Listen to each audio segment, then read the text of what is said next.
राधा स्वामी जी।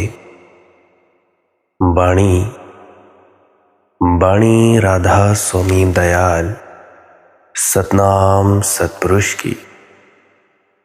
आज की सत्संग वीडियो का विषय है अहंकार परमात्मा प्राप्ति में किस प्रकार बाधा बनता है।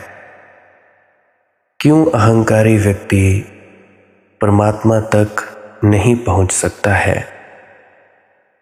अपने अहंकार को कैसे पहचाना जाए।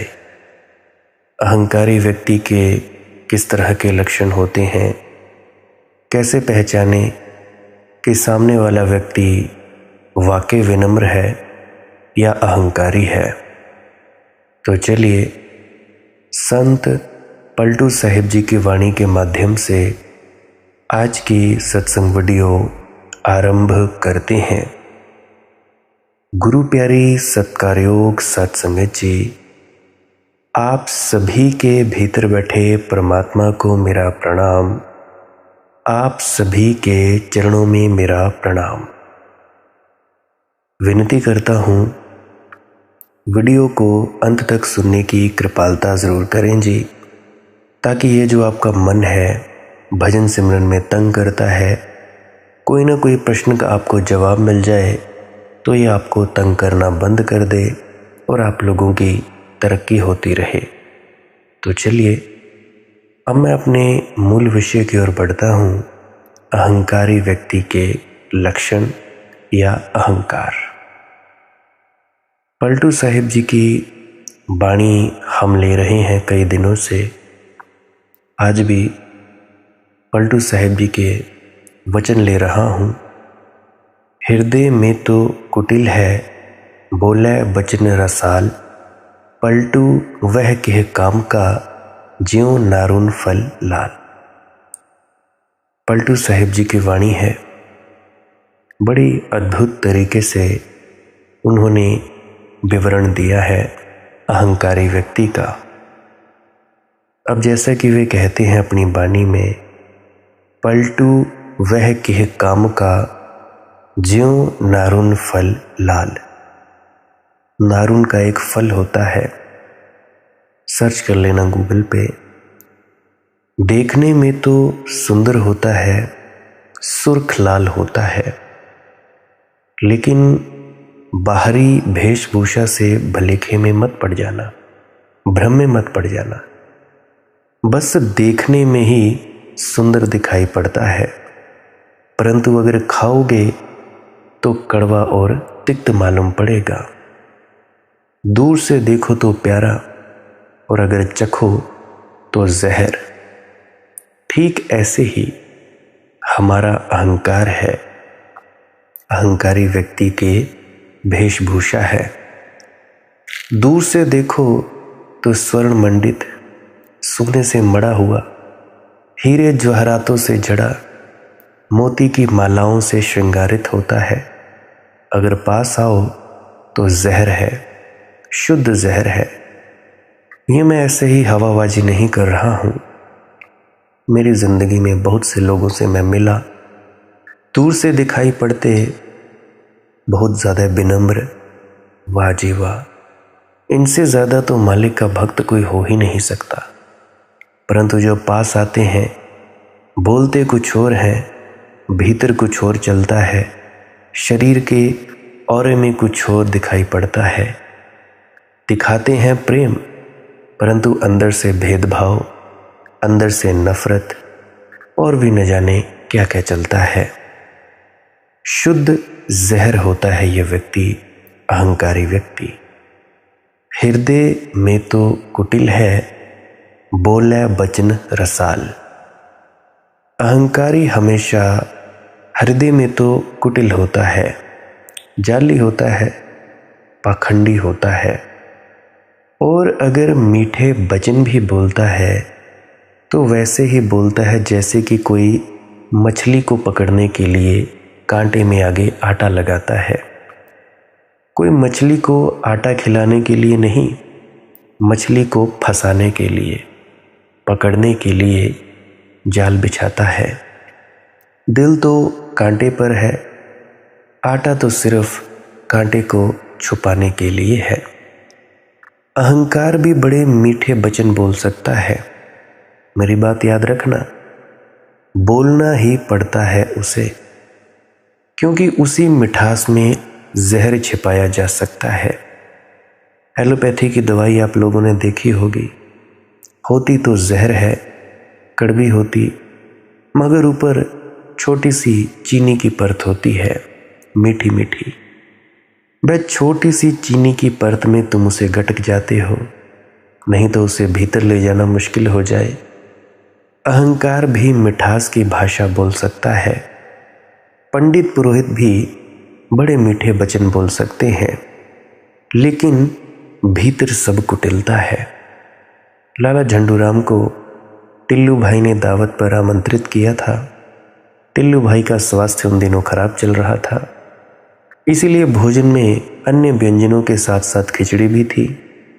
टिल्लू भाई तो खिचड़ी खा रहे थे, परंतु झंडू भाई खिचड़ी को छोड़कर बाकी सारे मीठे मीठी चीज़ें, फल मेवे खा रहा था। तो ये देखकर आखिर टिल्लू भाई से न रहा गया। गुस्से में बोले, क्यों झंडू, ये खिचड़ी क्या गधे खाएंगे? झंडू भाई ने धीरे से जवाब दिया, यार टिल्लू, खिचड़ी तो गधे खा ही रहे हैं। बातें मीठी चल रही हैं, मित्रता की चल रही हैं, नहीं तो निमंत्रण ही क्यों दिया जाए। मित्र हैं तो निमंत्रण दिया है, मगर नज़र अटकी है कि ये झंडू भाई का बच्चा खिचड़ी नहीं खा रहा है। संभाला होगा बहुत, संभालते संभालते भी बात निकल ही गई, क्या खिचड़ी गधे खाएंगे? झंडू भाई भी कुछ पीछे तो नहीं रह जाएगा, तो उसने भी कहा, खिचड़ी तो पहले से ही गधे खा रहे हैं। तो अहंकार ऊपर ऊपर से मीठी मीठी बातें करता है, लेकिन जल्दी ही परतें उघड़ जाती हैं। ऊपर से प्रेम जताता है, भीतर नफरत होती है, घृणा होती है। ऊपर से मित्रता बनाता है, भीतर शत्रुता पलती है। दो अहंकारियों में मैत्री हो ही नहीं सकती, असंभव है। लाख मित्रता की वे बातें करें, मगर भीतर कंपटीशन होगा, प्रतियोगिता होगी, कौन बड़ा, ये संघर्ष जारी ही रहेगा। इसीलिए राजनीति में कोई दोष नहीं होता, क्योंकि वह अहंकार की दौड़ है, वहाँ कोई दोष नहीं है। वहाँ जो कल दुश्मन था आज दोस्त हो जाता है, जो आज दोस्त था कल दुश्मन हो जाता है। तो साधारण जन तो बहुत चौंकते हैं कि ये खेल किस तरह का है।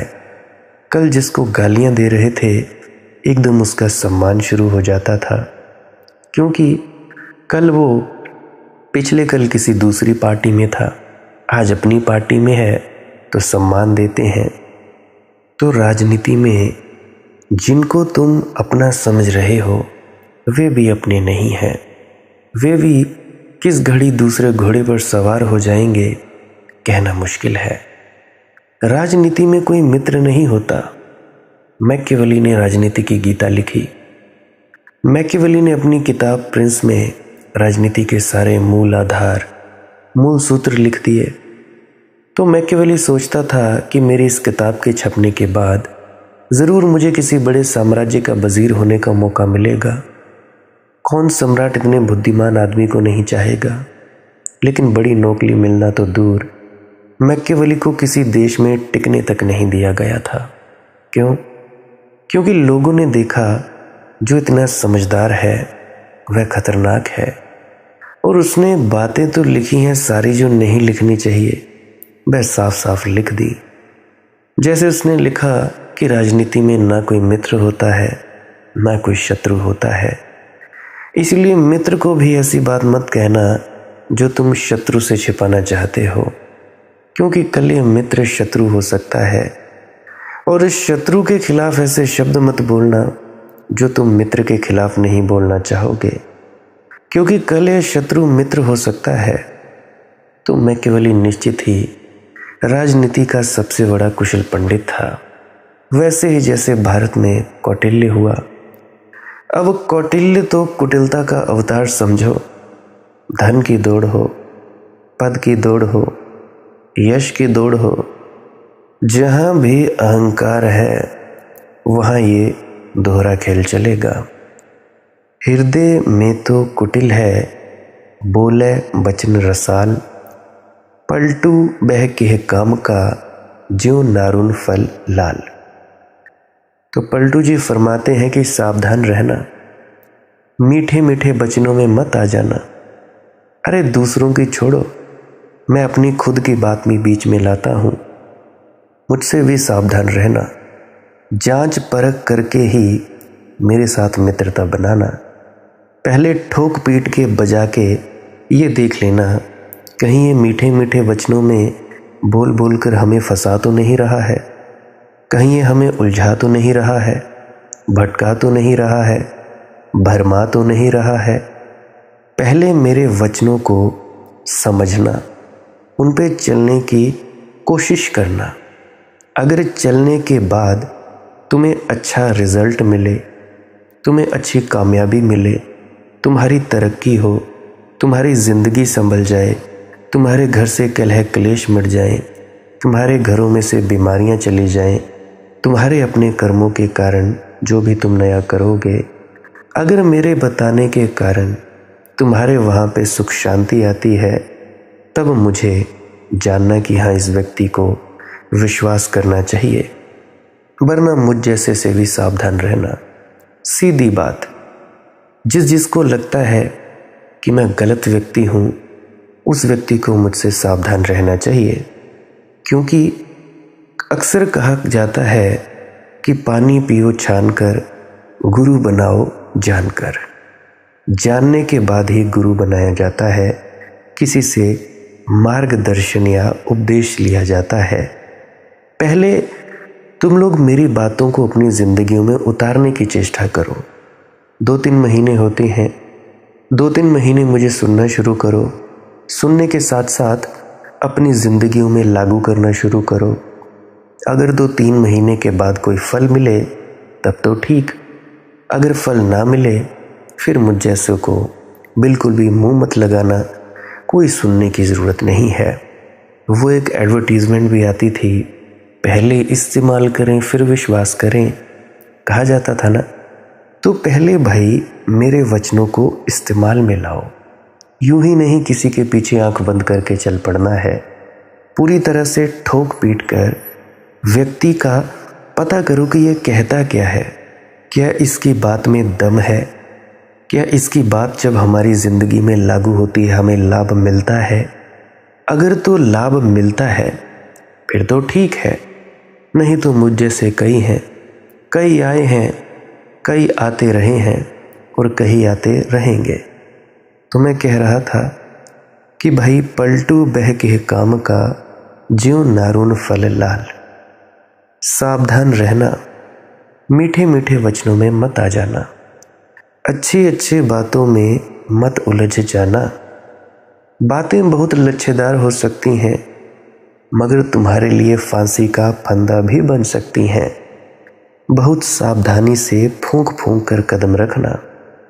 इतने जल चुके हो कि मैं तुमसे कहता हूँ, छाछ भी फूंक फूंक कर पीना। कहावत है ना, दूध का जला छाछ भी फूंक फूंक कर पीता है।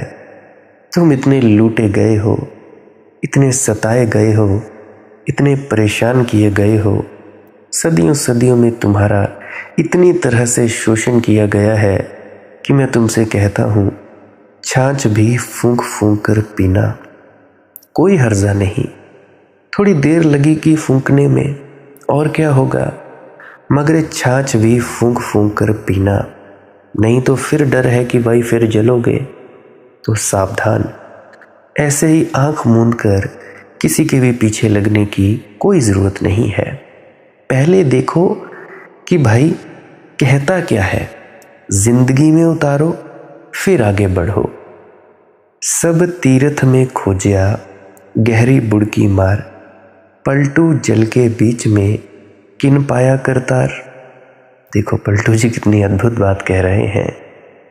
पलटू जी कहते हैं कि मैं खूब जगह जगह तीर्थों में गया, खूब डुबकी मारी, गहरी डुबकी मारी, कि शायद और गहराई में मिले परमात्मा, और गहराई में मिले परमात्मा। सब तीर्थ में खोजिया गहरी बुड़की मार, कोई कमी नहीं की बुड़की मारने में, कोई कमी नहीं की। पलटू जल के बीच में किन पाया करतार, लेकिन ना मुझे मिला, ना किसी को कभी पहले मिला था, ना किसी को कभी आगे भी मिलेगा। अब सोचो, जल में डुबकी लगाने से परमात्मा के मिलने का क्या संबंध है भैया? अपने जीवन में डुबकी लगाओ। तुम हो प्रयागराज, तुम हो संगम। अब संगम के प्रतीक को समझना। कहा जाता है संगम पर 3 नदियां मिलती हैं, गंगा, यमुना और सरस्वती। गंगा यमुना तो दिखाई पड़ती हैं, मिल जाती हैं तो भी अलग अलग दिखाई पड़ती हैं, उनके जल का रंग अलग अलग है। सरस्वती दिखाई नहीं पड़ती, अदृश्य है। ऐसी ही मनुष्य की दशा है। असल में ये मनुष्य की दशा का ही प्रतीक है। तुम्हारे भीतर शरीर और मन तो दिखाई पड़ते हैं, यद्यपि मिले जुले हैं, फिर भी उनकी धारा अलग अलग दिखाई पड़ती है, रंग अलग अलग हैं। चेतना दिखाई नहीं पड़ती, चेतना ही सरस्वती है। ये जो तुम्हारा होश, awareness, this is Saraswati. Saraswati देवी है ज्ञान की, चैतन्य की, ध्यान की।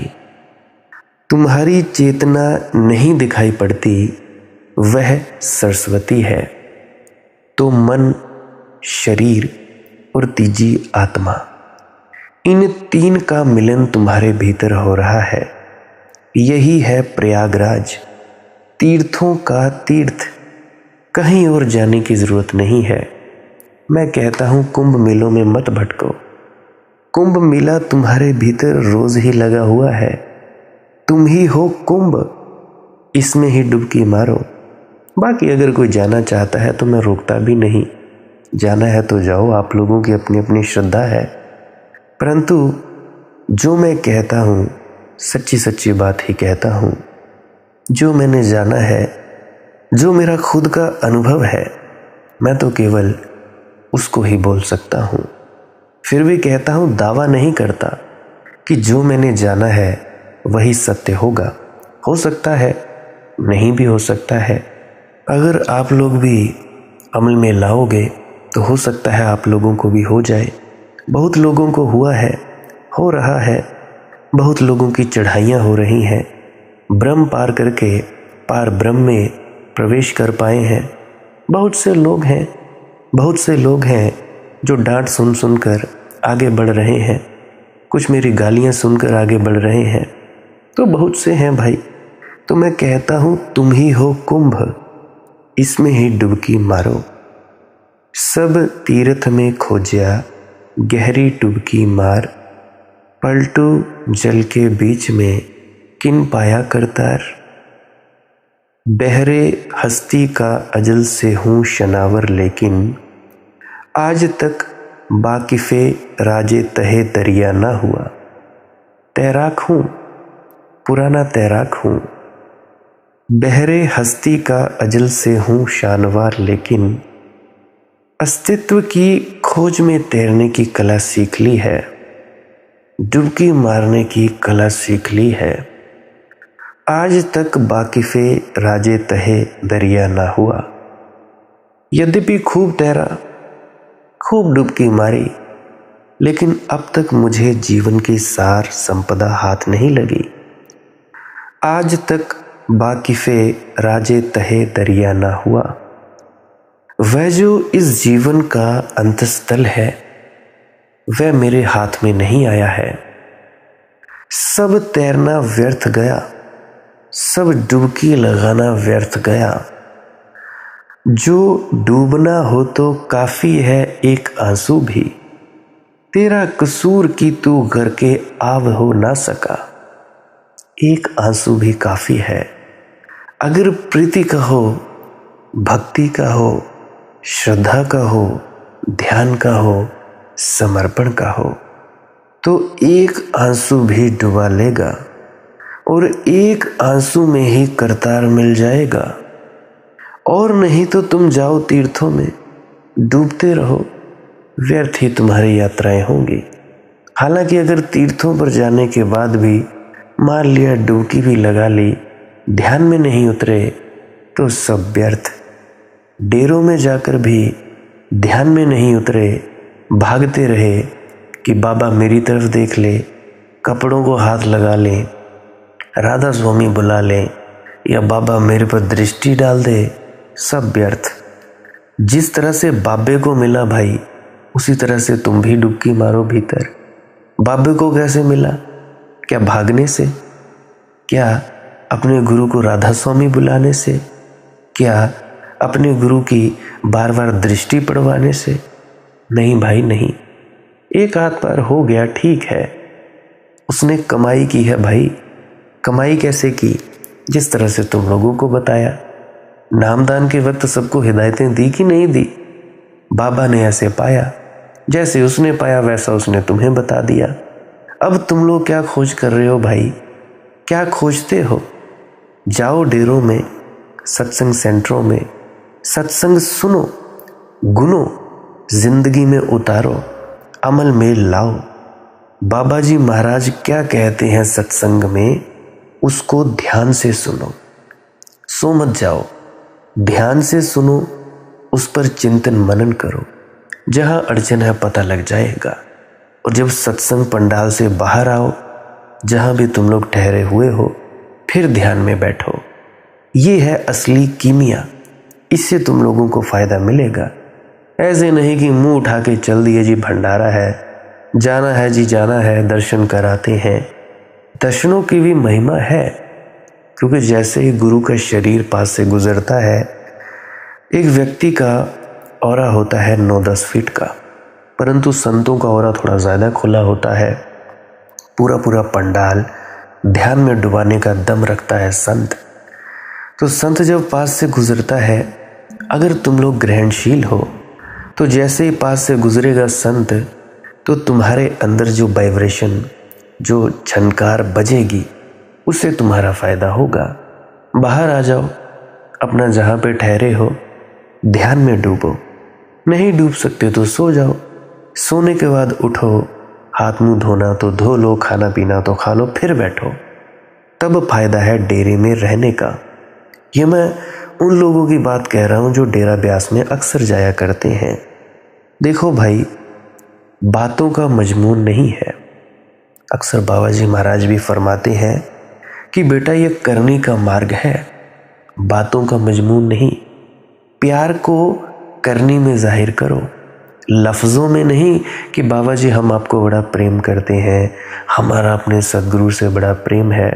नहीं भाई नहीं। प्रेम तुम्हारा इस तरह से छलकना चाहिए कि तुम कितना ध्यान में डूबते हो, बैठते हो, कितना उनकी बात पर अमल करते हो। क्या तुम लोग भेदभाव करते हो? अगर करते हो तो भाई गलत। तुम्हारा गुरु से प्रेम नहीं, तुम्हारा ढोंग है, पाखंड है। अगर तुम्हारे भीतर भेदभाव नहीं, गुरु से प्रेम है। अगर तुम लोग अब भी राधा स्वामी, गैर राधा स्वामी, सत्संगी, गैर सत्संगी, नामदानी, गैर नामदानी, या वो निरंकारी, वो कबीरपंथी, इनमें तुम्हारे अंदर भेदभाव है, तो भाई बड़ी दिक्कत की बात है। फिर भी तुम गुरु से प्रेम नहीं करते, पाखंड है। गुरु को तो बड़े हाथ जोड़ते हो और घर में आकर अपने ही परिवार के सदस्यों से नफरत के भाव रखते हो। कैसे हो जाएगा भाई? कुछ नहीं होने वाला। तो अगर फायदा पूरा पूरा लेना है किसी संत महात्मा का, तो फायदा बस इतना ही है, उसके सानिध्य में बैठो, जितना वक्त मिलता है बिताओ, ध्यान में डूबो। कम से कम 10 मिनट तो बैठो, 15 मिनट तो बैठो। तुम लोगों को पता है कि भाई हमारी चढ़ाई घर में तेज नहीं होती, अगर वहां पे तेज होती है तो भाई बैठा करो ना, फायदा लिया करो। ऐसे ही वक्त बर्बाद करने में ना लगा करो। खाना तो घर पे भी खाते हैं, नहीं भी खाया 1-2 टाइम तो भी क्या हो गया भाई। वैसे भी लंगर 24 घंटे चला रहता है डेरा व्यास में। बाकी मुझे पता नहीं, क्योंकि जब भी मैं गया लंगर में खाने तो मुझे तो मिल ही जाता था, अब भी मिल जाता है। तो मैं बात कर रहा था कि भाई बाहर तुम जितना भी घूमते रहो, भीतर की यात्रा नहीं होगी तब तक कुछ नहीं मिलने वाला। अक्सर बाबा जी फरमाते हैं कि भाई कोई कहता है सर पर हाथ रख दो, क्या हो जाएगा भाई, बाल खराब हो जाएंगे, और क्या होगा, और तो कुछ नहीं होगा। ऐसे नहीं मिलती रूहानियत। रूहानियत पहले से ही है, कोई बाहर से नहीं देता। बाहर से बस तुम्हें प्रेरणा मिल सकती है कि अगर इस व्यक्ति को हो सकता है तो हमें भी हो सकता है। इसको कौन से सींग लगी हैं या पूंछ उग गई है, नहीं, हम जैसा ही खाता पीता है, हम जैसा ही लैट्रिन बाथरूम जाता है, हम जैसा ही नहाता है, हम जैसा ही घूमता है, इसमें हम में क्या फ़र्क है। उससे पूछो कि भाई तुमने क्या किया, वो भी वही बात बताएगा जो आप लोगों को नामदान के वक्त बाबा जी महाराज ने बताई थी। तो भीतर उतरा करो, बाहरमुखी ना बनो। माना तुम लोग बाहर की जो भी बाहर जाते थे वो छोड़ दिया, परंतु अब वहाँ पे जाकर भी तो बाहरमुखी ना बनो, इस बात का ख्याल रखा करो। मुझे एक शायरी याद आती है, तेरी नजरें दे रही हैं तुझको धोखा पै व पै, है गुब्बारे दश्त दीवाने यहाँ महफिल कहाँ, हर जर्रा दे रहा है अल्म दावते जमाल, लेकिन जहाँ में चश्मे हकीकत निगर कहाँ, कहाँ खोजते फिर रहे हो भाई। तेरी नजरें दे रही हैं तुझको धोखा पै व पै, और तुम्हारी आंखें तुम्हें कितना धोखा दे रही हैं। सोचो, हे गुब्बारे दश्त दीवाने यहाँ महमिल कहाँ, कहाँ महफिल भाई, कहाँ खोज रहे हो। ये तुम्हारी सारी भटकने सिर्फ तुम्हें गुब्बार से भर देगी, धूल धवास से भर देंगी। इन यात्राओं से तुम और गंदे होकर लौटोगे, तीर्थों से तुम और अपवित्र होकर लौटोगे। पवित्र होकर नहीं, अगर भीतर नहीं गए। हर जर्रा दे रहा है अल्म दावते जमाल, लेकिन अगर आँख ही देखने वाली हो तो कण कण परमात्मा का निमंत्रण दे रहा है, बुलावा दे रहा है, हर जर्रा दे रहा है अल्म दावते जमाल, लेकिन जहाँ में चश्मे हकीकत निगर कहाँ। लेकिन मुश्किल ये है कि दुनिया में आँख वाले कहाँ हैं। आँख वाले यानी जिनको पलटू जी कहते हैं अंधे, क्योंकि अगर तुम आँख वाले हो तो आँख वालों को अंधा कहना ही पड़ेगा, या तो तुम अंधे हो तो फिर आँख वालों को आँख वाला कहा जा सकता है। संत अगर आँख वाले हैं तो तुम अंधे हो, और अगर संत को अंधा कहना हो तो फिर तुमको आँख वाला माना जा सकता है। फिर कोई अड़चन नहीं है, दो में से कुछ एक तय करना पड़ेगा। पलटू कहते हैं भैया तुम ही आँख वाले सही, क्योंकि तुम्हारे बाहर की सब चीज़ें दिखाई पड़ रही हैं तो तुम आँख वाले हो। वे कहते हैं मेरी बात वह समझेगा जो अंधा है। अंधा कौन? अंधा वह जिसने बाहर देखना बंद कर दिया और भीतर देखना, अपने अंतस में देखना शुरू कर दिया। लेकिन जहाँ में चश्मे हकीकत निगर कहाँ, सत्य को देखने वाली दृष्टि नहीं है, नहीं तो जर्रा जर्रा कण कण परमात्मा का निमंत्रण दे रहा है। और तुम लोग जा रहे हो तीर्थ, तीर्थ वहाँ है जहाँ तुम हो, जहाँ उठते हो वहीं काबा, जहाँ बैठते हो वहीं काशी। बैठने का सलीका आए, उठने का तरीका आए। पलटू जहवा दो अमल रैयत होए उजाड़, एक घर में 10 देवता क्यों कर वसे बाजार। अब देखो पलटू जी क्या फरमा रहे हैं। पलटू जी कहते हैं जहां दो राजा हों वहां जनता की मुसीबत हो जाती है। किसका माने किसका ना माने, एक कुछ कहता है दूसरा कुछ कहता है, और तुम्हारे भीतर दो राजा हैं। दो ही नहीं, सच पूछो तो बहुत राजा हैं। एक नहीं अनेक राजा हैं। एक घर में 10 देवता क्यों कर वसै बाजार। तुम्हारी बस्ती बस नहीं पाती, उजड़ उजड़ जाती है। 10 इंद्रियां हैं तुम्हारे भीतर और हर इंद्रिय तुम्हें अपनी तरफ खींच रही है। और तुम्हारा इंद्र सोया हुआ है। इंद्र आकाश में नहीं है, याद रखना। इंद्र तो तुम्हारे भीतर उस तत्व का नाम है जो तुम्हारी सारी इंद्रियों के ऊपर मालिकियत कर सकता है।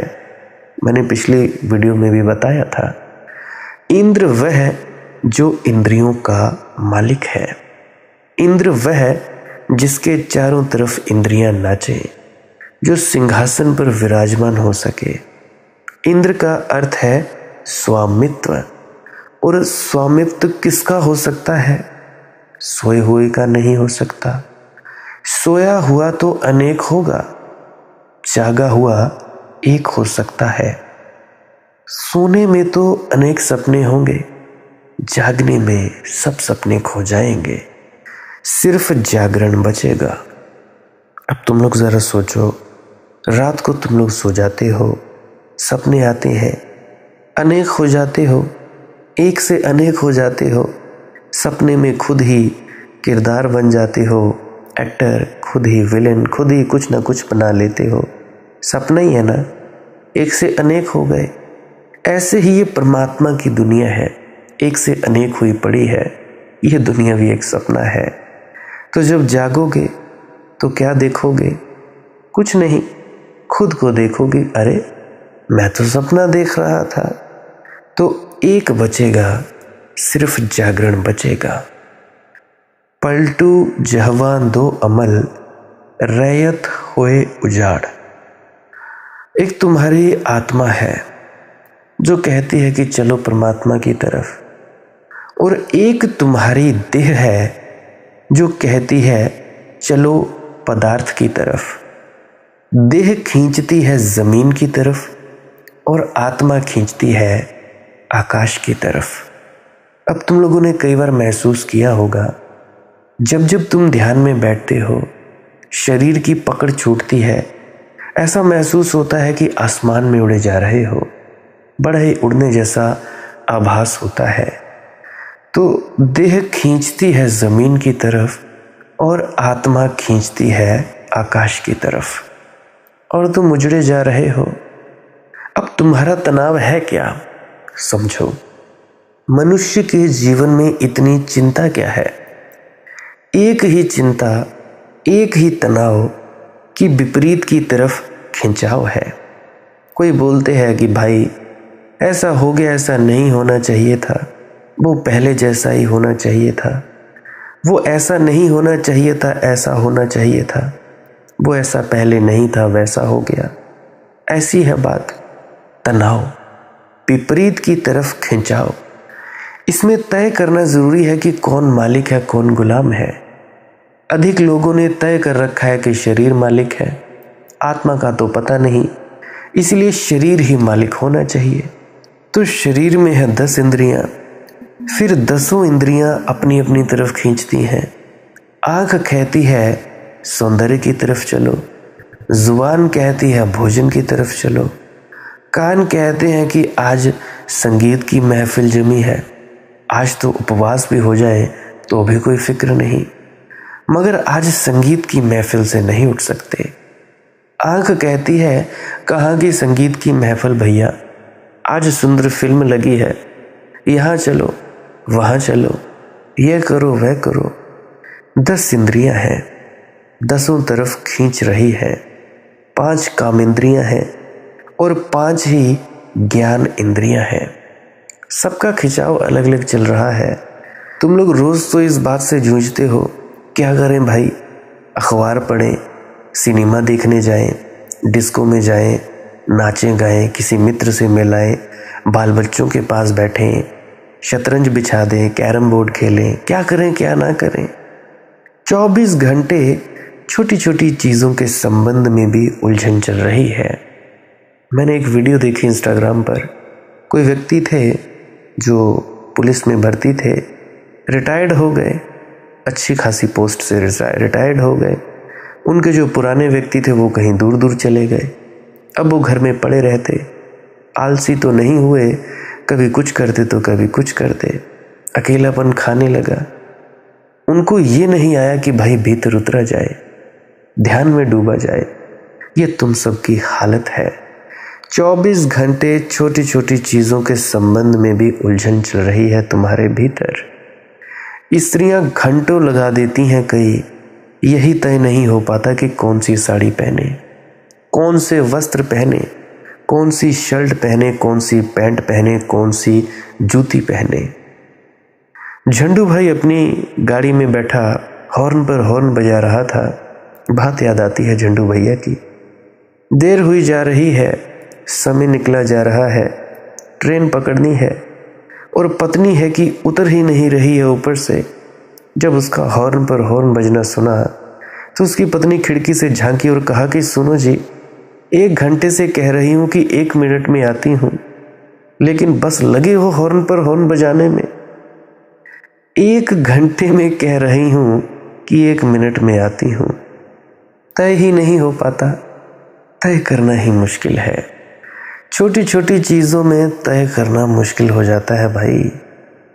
ऐसे मजाक कभी कभी मैं अपनी पत्नी से भी कर देता हूँ। कभी कभी मैं अपने बुआ जी के छोटे बेटे के साथ सत्संग सेंटर में जाता हूँ तो मेरी पत्नी कॉल करती है, ज्योति कितनी देर में आ रहे हो। कई बार मैं मजाक में कह देता हूँ तू 10 मिनट रुक, मैं आधे घंटे में पहुँच रहा हूँ।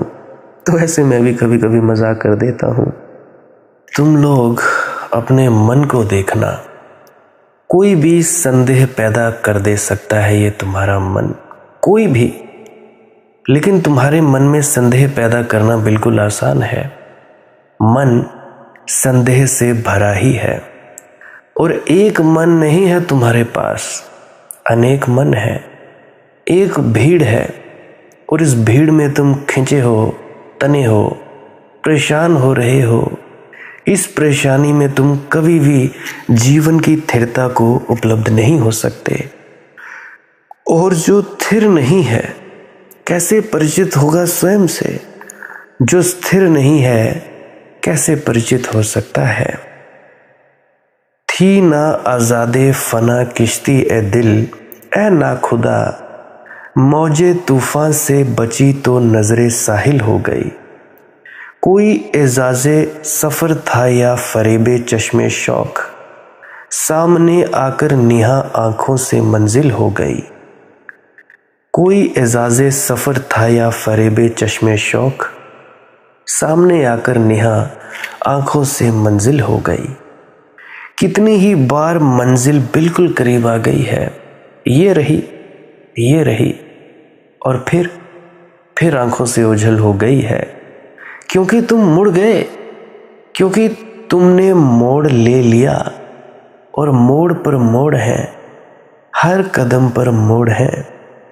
हिंदू पूजे देवखरा, मुसलमान महजीद, पलटू पूजे भोलता, जो खाए दीद पर दीद। बड़ी प्यारी बात है, संभाल कर रखना। हिंदू पूजे देवखरा, हिंदू पूजता है मंदिर को, मुसलमान पूजता है मस्जिद को। पलटू पूजे बोलता, पलटू तो कहते हैं कि हम तो उस सदगुरु को पूजते हैं जो बोलता है, उठता है, चलता है। पलटू पूजे बोलता, जो खाए दीद बर दीद। हम प्रसाद किसी पत्थर की मूर्ति को नहीं चढ़ाते, कहते हैं वे, हम तो उसको प्रसाद चढ़ाते हैं जो आंखों के सामने खाता है, खाए दीद बर दीद। पलटू जी कह रहे हैं सच्चा धार्मिक व्यक्ति वही है जो सदगुरु को खोज ले। मंदिर मस्जिद तो सब मज़ार हैं, कब्रें हैं। हाँ, कभी वहाँ रहे होंगे जीवित पुरुष, पर दिए कभी के बुझ गए, ज्योति कभी की उड़ गई। हंस तो जा चुके मान सरोवर, पिंजरे पड़े रह गए हैं। तुम पिंजरों को पूज रहे हो और फिर पिंजरे बड़े होते चले जाते हैं, सजते चले जाते हैं। एक आदमी मरा, उसके बच्चे छोटे छोटे थे जब वह मरा।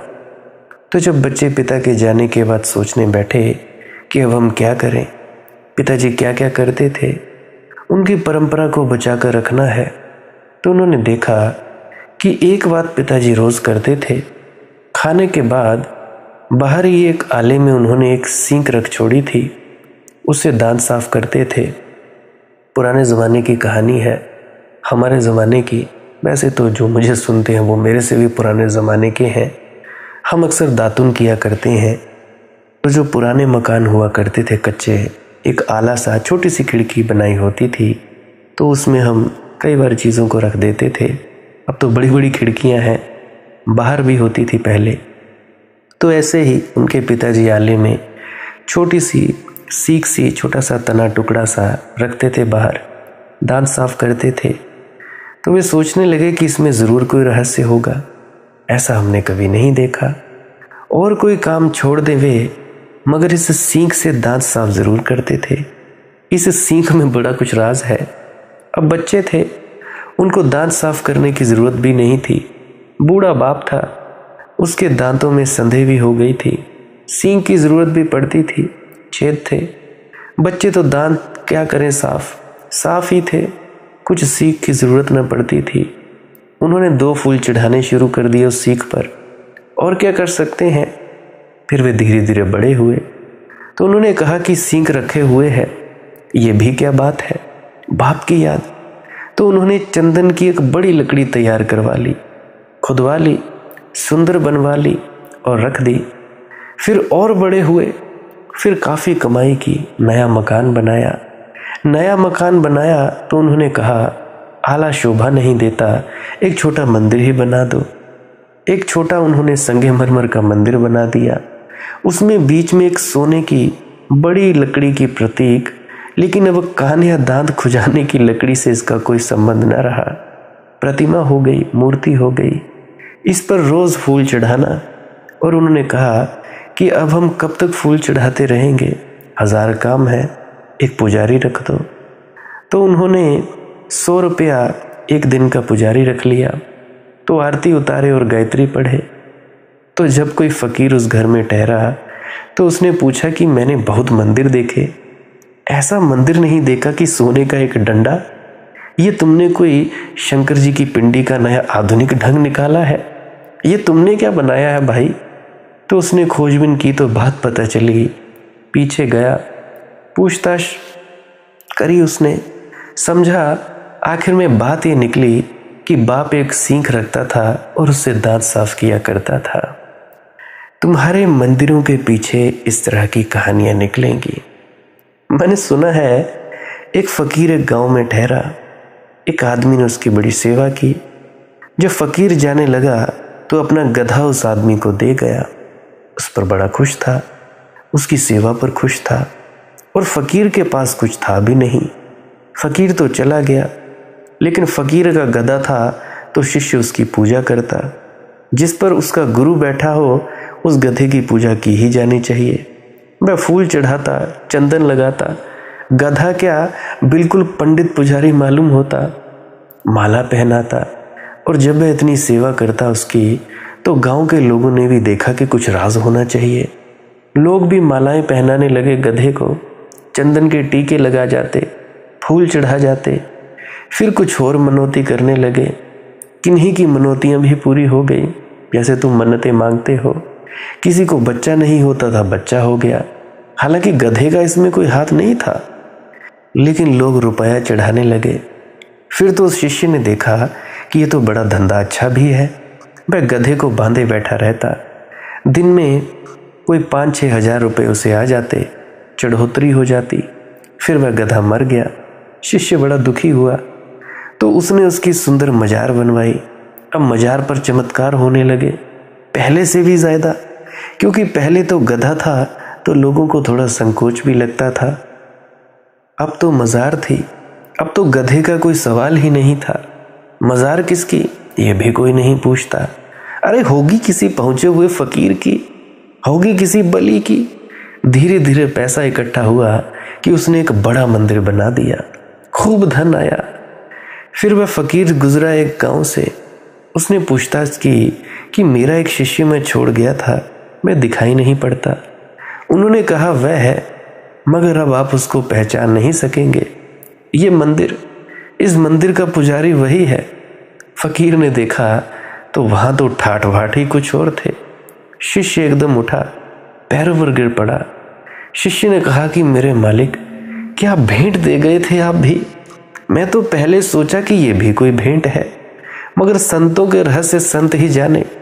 दे तो गए थे गधा, लेकिन भाग्य खुल गए मेरे। क्या गधा था, पहुंचा हुआ गधा था, बड़ा सिद्ध था। लोगों की मन्नतें पूरी हो गई। शादी नहीं होती थी, अरे शादी हो गई। बच्चे नहीं होते थे, उनके बच्चे हो गए। मुकदमे लोग जीत गए। क्या क्या इस गधे ने चमत्कार न दिखाए, और मरकर भी दिखा रहा है। और मेरे तो भाग्य खुल गए। ना काम ना धाम, मस्त पड़ा रहता हूं इधर ही। 10-25 तो मेरे ही शिष्य हैं, सेवा करते रहते हैं। वह फकीर हंसा।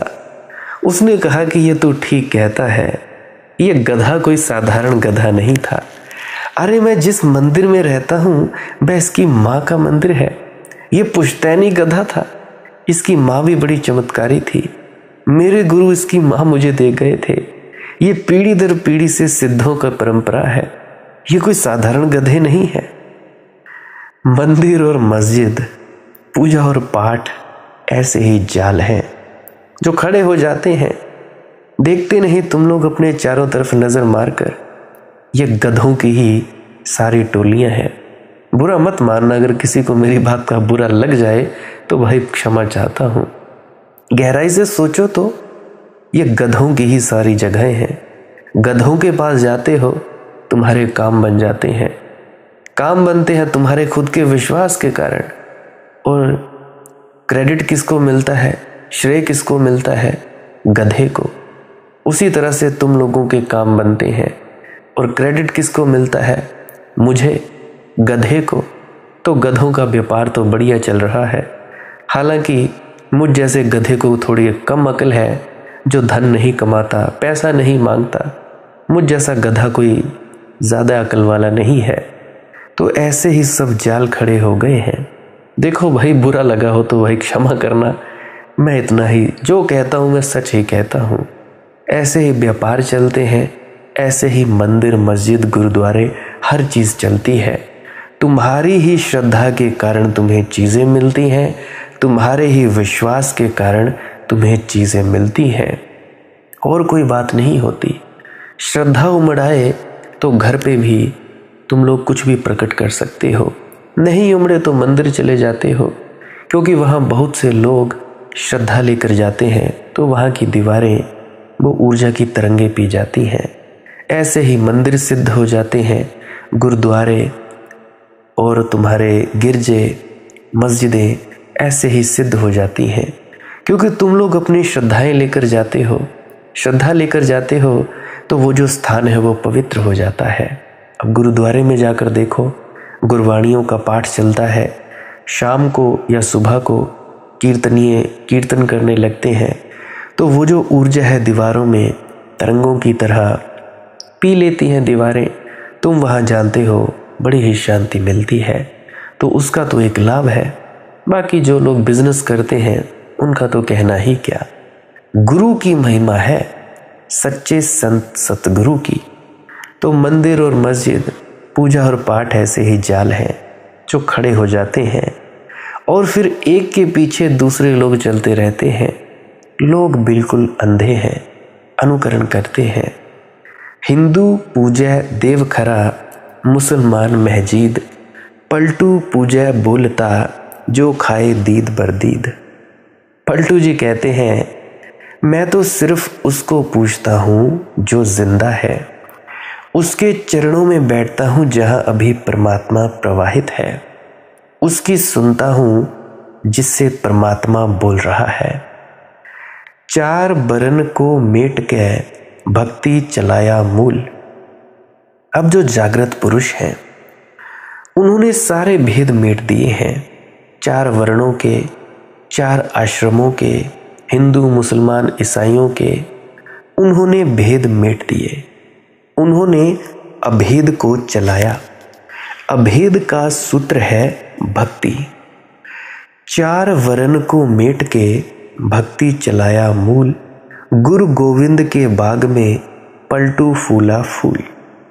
और पलटू जी कहते हैं, मेरे गुरु के बगीचे के कारण ही, मेरे गुरु के सत्संग के कारण ही, मेरे गुरु के आसपास जो संघ निर्मित हुआ उसके कारण ही गुरु गोविंद के बाग में पलटू फूला फूल। मैं कभी खिलता नहीं अपने आप, मैंने गुरु को खिले देखा तो मुझे भरोसा आया कि मैं भी खिल सकता हूँ। मैंने गुरु के पास औरों को खिलते देखा तो मुझे भरोसा आया कि मैं भी खिल सकता हूँ। गुरु के बगीचे में इतने फूल थे कि बिना खिले कोई बच नहीं सकता था। अगर मैं अपनी सच्ची सच्ची बात बताऊं तो बचपन से ही डेरा ब्यास में मेरा जाना रहा। मेरी माँ कहा करती थी, अब भी कहा करती है, कि जब तू 7-8 महीने का था, जब पहली बार तुझे मैं डेरा ब्यास में लाई थी, और तब से अक्सर जाना हुआ करता था। परंतु जब मेरी खोज शुरू हुई थी तब मैं यही खोजता था, क्या यहाँ से नामदान लेने वाला कोई पहुँचा भी है? क्या वाकई इस गुरु में वो ताकत है? मेरे अंदर जब संदेह प्रकट हुए, कोई मेरा जवाब ना दे। माता पिता को मैं देखता रहा, अपने आस पड़ोस में देखता रहा, सफ़ेद कपड़े पहनकर जाते हैं सत्संग सेंटरों में, घर पे आकर गालियाँ, सास को और जो भी लड़ाई झगड़े करते। मेरा विश्वास उठ गया था, परंतु फिर भी मैं खोज करता रहा कि कोई तो बताए, कोई तो मुझे ये बात कहे। गूगल करता रहा और भी न जाने क्या क्या देखता रहा। तब YouTube पे अभी जो आप लोगों को ये पकी पकाई रोटी मिल रही है, मुझे नहीं मिली थी भाई। तो मैं कवालियों के प्रोग्राम में जाया करता था, हम जगराते भी किया करते थे, हुसन भाई के साथ जाया करते थे, जिनका चैनल है सदगुरु मार्ग, बहुत से आप लोग सुनते होंगे। तो हम जगरातों में जाया करते थे, कवालियों के प्रोग्राम में जाया करते थे। तो एक जगह मैं गया जहाँ पे मैं अब भी जाता हूँ, कवालियों का प्रोग्राम होता है, डेरा बाबा सखी सुल्तान। तो जब मुझे उनके बारे में पता लगा कि ये व्यक्ति, इन्होंने नामदान लिया था बाबा चरण सिंह जी से, तब मुझे ये विश्वास हुआ कि नहीं भाई, महाराज चरण सिंह जी, उनके आगे जो गुरु बैठे हैं बाबा गुरिंदर सिंह जी, यही नहीं पहुँचे, और भी होंगे, क्योंकि कई छुप छुपा जाते हैं, चेहरा दिखाना पसंद नहीं करते। परंतु जब मैंने उनको देखा तो मैं बोल नहीं पाया था। तर्क शक्ति मेरे पास बहुत थी, अब तो खैर 0 ही हो गई है। अब मेरे से बहस करी नहीं जाती। अगर तुम मुझसे बहस करने आओगे तो मैं हार ही जाऊंगा। पहले बहुत थी, तो वो पहले शख्स थे जिनके सामने मेरी बोलती बंद हो गई थी। पहली बार इतने करीब से मैंने किसी गुरु को देखा था, इतने सच्चे व्यक्ति को, और तब मुझे विश्वास हुआ कि हाँ, पहुँचते होंगे, क्योंकि कोई तो मुझे प्रमाण मिलता। तो मैंने उनको देखा, फिर मैंने सोचा अगर इन्हें हो सकता है तो मुझे क्यों नहीं हो सकता। इनको कौन सा कोई पर लग गए हैं या कोई सींग लग गए हैं, तो अगर इन्हें हो सकता तो मुझे भी हो सकता है। तो इसी तरह से चलते गया और मालिक की मौज हो गई, और उसकी मौज से ही अब आप लोगों को ये फरमा रहा हूँ सत्संग। तो मैं कह रहा था कि भाई, पलटू जी कहते हैं कि भाई गुरु के बगीचे में इतने फूल खिले थे कि बिना खिले कोई बच नहीं सकता था। और यही बात मैं मुझे सुनने वाले श्रोताओं से कहना चाहता हूँ। अगर टिके रहे, अभी 2, 4, 5 महीने ही हुए हैं सुनते मुझे, 1-1.5 साल ही हुआ है, 4 साल ही हुए हैं, 3 साल हुए हैं, अभी इतना फ़ायदा मिला है, तो अगर याद रखी पलटू जी की और समझाते रहे अपने को कि काहे होते धीर, तो आज नहीं कल तुम्हारा फूल खिल जाएगा। ये मुझे पक्का विश्वास है, आश्वासन है कि यहाँ बहुत फूल खिलने को है। जो भी मुझे सुनते हैं, तुम्हारी कलियाँ चटकेंगी, फूल बनेंगी, ऐसा मेरा विश्वास है। ना खुदा डूब चुका, नाव है गर के तूफान। हाय किस वक्त मुझे यादें खुदा आती है, वो समझते हैं गुलिस्तां में चटकती है कली, टूटने की जो किसी दिल की सदा आती है। तुम तो याद परमात्मा की करते हो केवल दुख में, और मैं तुम लोगों को सिखा रहा हूं सुख में उसकी याद करो। दुख में याद करोगे कुछ काम की नहीं होगी। ना खुदा डूब चुका, नाव है गर के तूफान, माझी डूब चुका, नाव डूबने के करीब है।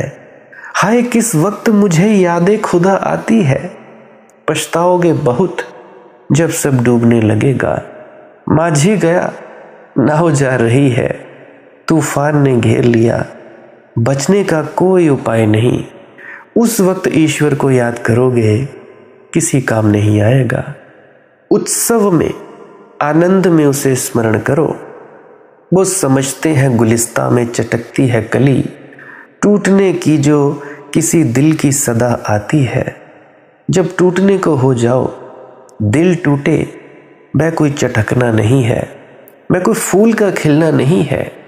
दिल टूटे तो भी आवाज आती है, साज टूटे तो भी आवाज आती है, लेकिन साज का टूटना कोई संगीत नहीं है।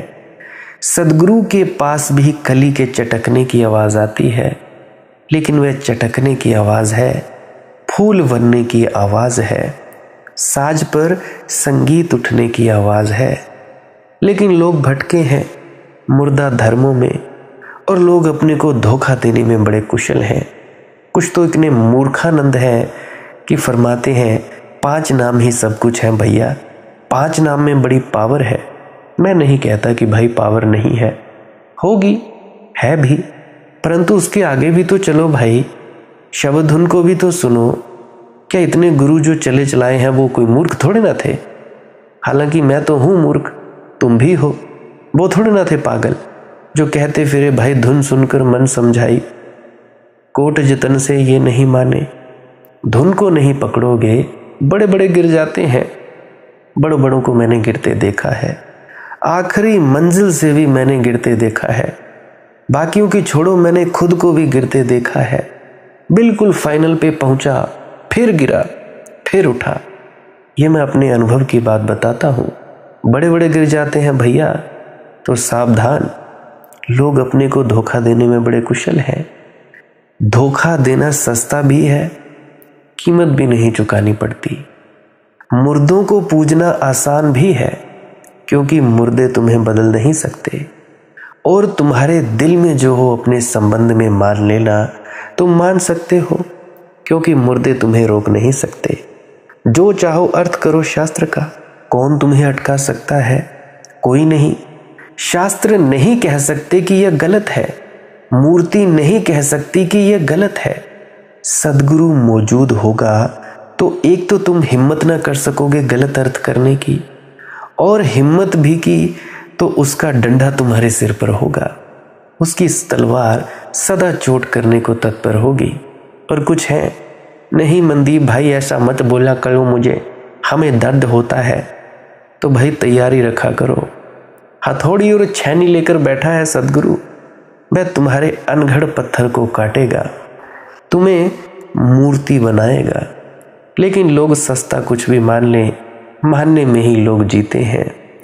ट्रेन में 3 महिलाएं बैठी थी, आपस में बातचीत हो रही थी, गपशप चल रही थी। उसमें से एक स्त्री जो कि देखने दिखाने में कोई 60 साल से कम नहीं लगती थी, बड़े ही मोहक स्वर में बोली, अरे मेरी उम्र कोई कह नहीं सकता कि मैं 40 साल की हूँ, अभी भी मेरा शरीर अच्छे अच्छे युवकों के दिल थामने पर मजबूर कर देता है। तो उसकी बात सुनकर दूसरी महिला जो कि 40 साल की रही होगी, आंखें मटकाती हुई बोली, अरे ये तो कुछ भी नहीं, मैं खुद 30 साल की हूँ, लेकिन लोग मुझे 22 का समझते हैं, और मुझे देखकर युवक तो छोड़ो, युवक किशोर यानी टीनेजर्स तक दीवाने हो जाते हैं। तब ये सुनकर तीसरी महिला कैसे चुप रह जाती?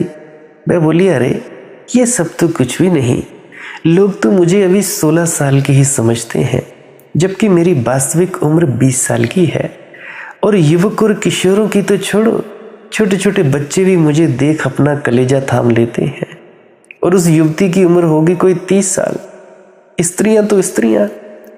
लाला झंडूराम ऊपर की बर्थ पर लेटा हुआ था ट्रेन में। उनकी बातें सुनकर मैं धड़ाम से नीचे आ गिरा। महिलाएं तो एकदम घबरा गईं, एकदम बोली, अरे आप कहाँ से आ टपके? झंडूबाई बोला, मैं सीधा परमात्मा के यहाँ से चला आ रहा हूँ, अभी अभी पैदा हुआ हूँ जी। जो मानना हो मानो, कोई रोकने वाला थोड़े ही है। लोग ऐसे ही मानकर बैठे हैं। उनका धर्म भी उनकी मान्यता है। हालांकि राधा स्वामी मत कोई धर्म नहीं था, बुरा मत मानना, तुम लोग उसको भी धर्म बनाए दे रहे हो। तुम सबका ज्ञान भी तुम्हारी मान्यता है। आप लोगों की नीति, आचरण, ये सब मान्यता है। चाहिए कोई सद्गुरु की तुम्हें झकझोर दे, तुम्हारी सारी मान्यताएं ऐसे झड़ जाएं जैसे पतझड़ में झमझम करके पत्ते झड़ जाते हैं। तब नए अंकुर होते हैं पैदा, तब नए पल्लव निकलते हैं। तब कमर बांध खोजन चले, पलटू फिरे उदेश, शट दर्शन सब पच मुए, कऊ न कहा संदेश। पलटू जी कहते हैं, कमर बांधकर मैं खोजने निकला था। एक ही लक्ष्य था, एक विशेष लक्ष्य था, और वो था परमात्मा को पाना। सारे दर्शन, छहों दर्शन छान डाले, सब मुर्दा, उनमें मुझे कोई संदेश ना मिला। शट दर्शन सब पच मुए, कऊ न कहा संदेश। लाशें पड़ी हैं सत्यों की, लेकिन सत्य तो वहां से कभी का उड़ चुका है। कुछ अपनी करामात दिखा ऐसा की, कुछ अपनी करामात दिखा ऐसा की, जो खोल दे आंख वो पिला ऐसा की। होशियार को दीवाना बनाया भी तो क्या, दीवाने को होशियार बना ऐसा की। कोई साकी चाहिए, कोई सद्गुरु चाहिए जो पिला दे, दीवाने को होशियार बना दे, सोए को जगा दे। शिष्य शिष्य सभी कहें, शिष्य भया ना कोय, पलटू गुरु की वस्त को, सीखे शिष्य तब होए। अब शिष्य है कौन? कौन है सच्चा सिख? कौन है सच्चा गुरु का प्यारा? यार मेरे ख्याल से वक्त बहुत हो गया है। मैंने तो अभी टाइम देखा, माफ़ करना। इसके बारे में कल की वीडियो में चर्चा करेंगे। अगर किसी की कोई दुख तकलीफ़ है तो कमेंट सेक्शन में लिख सकते हैं। बाकी मालिक की मौज है, वो जाने, उसका काम जाने। आप जी मुझे इतना प्रेम देते हो, इसके लिए बहुत बहुत शुक्रिया, बहुत बहुत धन्यवाद। मैं यही दुआ करता हूँ कि आप सब अपने भीतर उतर जाएं, आप सब अपने आप को पहचान जाएं, बहमों भरमों से बाहर आ जाएं। मेरी बस यही दुआ है मालिक से। भजन सिमरन करते रहिए, श्वास क्रिया करते रहिए, ध्यान में डूबते रहिए। ध्यान यानी क्या? कुछ ना करने में डूबते रहिए। भजन सिमरन क्या है? भजन और सिमरन दो अंग हैं। सिमरन है कुछ शब्दों का जाप करना जो आपको आपके सद्गुरु द्वारा बताए जाते हैं। कोई भी जाप हो सकता है, कोई भी शब्द हो सकते हैं। करना क्या है? किसी कमरे में बैठ जाइए, या रात को बैठ सकते हैं, सुबह बैठ सकते हैं, या जब भी आपको फुर्सत के लम्हे मिले बैठ सकते हैं। तो जब बैठें तो शरीर को बिना हिलाए डुलाए बैठना है। जो बैठ नहीं सकता तो वो लेट जाए, जो चौकड़ी नहीं मार सकता वो टांगे सीधी कर ले। कोशिश ये रहनी चाहिए कि ज़्यादा से ज़्यादा वक्त शरीर को बिना हिलाए डुलाए बैठा जाए। उसके बाद अपने शब्दों का जाप शुरू कर दें। आंख बंद रखें, आंखों पर ज़्यादा जोर नहीं लगाना है, कोई कष्ट नहीं देना है, नहीं तो सर में दर्द होगा और फिर आप लोगों को परेशानी हो सकती है। तो आपने क्या करना है? चुपचाप शांत होकर बैठे रहना है, शब्दों का जाप शुरू कर देना है। जितनी देर भी आप करना चाहो, आधा घंटा, पौना घंटा, 10 मिनट, 15 मिनट, या जितनी भी आपको आपके सद्गुरु द्वारा दिया गया निर्देश है, जितना निर्देश है उसका पालन कीजिए। और उसके बाद दूसरा स्टेप करना बड़ा ही ज़्यादा ज़रूरी है। वो क्या है? वो उसी अवस्था में बैठे रहें या आसन भी बदल सकते हैं। ये जो शब्दों का जाप होता है ये एकाग्रता के लिए होता है, ताकि मन की एकाग्रता आ जाए। और जब मन की एकाग्रता आ जाए फिर दूसरा कदम क्या है? धुन सुनने के लिए बैठना। चुपचाप बैठे रहें, आंख बंद है, शब्दों का जाप बंद कर देना है। और अगर कोई भी आपके गुरु महाराज है, उनको आप स्मरण कर रहे थे, याद कर रहे थे, आंखों के सामने शक्ल ला रहे थे, तो उसको लाना बंद कर दीजिए। शब्द धुन सुन रही है तो सुनते रहिए, आंख बंद करके अंधेरे में ही टिके रहें। टिके रहना है और ये इच्छा नहीं करनी है कि कुछ दिखे, कहीं पहुंचा जाए, परमात्मा को पाना है, ये करना है, वो करना है। याद रखें, ना कुछ समझना है, ना कुछ देखना है। ऐसे ही अज्ञानी होकर इसी अंधेरे में पड़े रहें। इसी अंधेरे में पड़े रहना है बस। उसके बाद जो होगा सो होगा। और अगर कोई अनुभव हो भी गया तो इससे ये नहीं कि अगली बार फिर से कामना करनी है कि ये वैसे ही हो। कामना ही सबसे बड़ी अड़चन है, इच्छा ही सबसे बड़ी अड़चन है, किसी चीज़ की तृष्णा करना ही सबसे बड़ी अड़चन है, मांग ही वासना है। अगर परमात्मा चाहिए तो कुछ नहीं मांगना है, चुपचाप बस बैठो, अपने आराम में बैठो, अपने विश्राम में बैठो। धीरे धीरे धीरे वो होगा जो होना चाहिए। अगर मैं ज़्यादा बोलूँगा तो आप लोग फिर से उसकी कल्पना कर लोगे कि जी ऐसा होता है, खंड ब्रह्मांड ऐसे होते हैं, चांद तारे दिखेंगे, फलाना ढिकाना। तो मैं ऐसा नहीं कहूँगा। मैं बस इतना कहूँगा, जो कुछ दिखता है, कुछ भी दिख जाए, वो मन है, वो माया है। जो नहीं दिखता वही आत्मा है, वही आत्मा में होना है। अब जैसा कि तुम लोग इसी अंधेरे में टिके रहोगे, तो कुछ दिनों के बाद या महीनों के बाद एक प्रकाश आएगा। वो प्रकाश पूरे शरीर में फैलता जाएगा और धीरे धीरे तुम इस प्रकाश के सहारे अपने आप में स्थित होगे। अब देखो, इस प्रकाश को देखने वाले भी तुम हो और इस शब्द धुन को सुनने वाले भी तुम हो। अब जो ये शब्द धुन को सुनता है और प्रकाश को देखता है, ये तुम हो।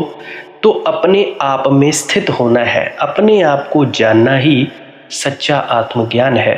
खुद को जानना, खुद को जान लिया, मालिक को फिर जान जाओगे।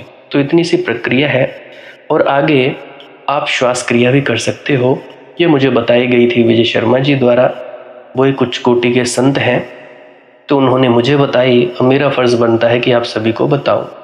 वैसे तो मैं रोज़ रोज़ बताता हूं, फिर भी आज फिर से बता रहा हूं। श्वास क्रिया क्या है? नाक से सांस लेना है, मुंह से छोड़ना है। लंबा सांस लेना है नाक से और मुंह से छोड़ देना है। 15 मिनट करें, 20 मिनट करें, आधा पौना घंटा, जितनी देर भी आप कर सकते हो करें। करने के बाद करना कुछ नहीं है, चुपचाप आंख बंद करके बैठ जाना है। लेट सकते हो तो लेट सकते हैं, वो आपकी अपनी इच्छा है। नींद आ जाए तो सो जाना है, कोई शरीर को कष्ट नहीं देना है।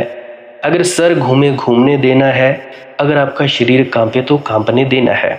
उसकी आपने दिक्कत, परेशानी और चिंता नहीं लेनी है, ये सब होता ही है। और मरने से डर लगे तब भी नहीं डरना है, ये होता ही है। क्या कहा मैंने? 15 से 20 मिनट कर सकते हैं, उसके बाद चुपचाप बैठें और अपने भीतर अपने आप उतर जाओगे। ठीक है जी। प्रेग्नेंट लेडीज़ बिल्कुल ना करें, जिनको दिल की बीमारी है या गोलियां वगैरह खाते हैं वो भी बिल्कुल ना करें, और बाकी सब कर सकते हैं। जिनको नींद नहीं आती वो अवश्य करें, और जिनको थोड़ा डिप्रेशन रहता है वो भी अवश्य करें, और जिनके बच्चे थोड़े पढ़ाई में कमज़ोर हैं वो भी ज़रूर करें। बाकी आपकी मौज है, करना हो करिए, नहीं तो आपकी अपनी अपनी इच्छा है।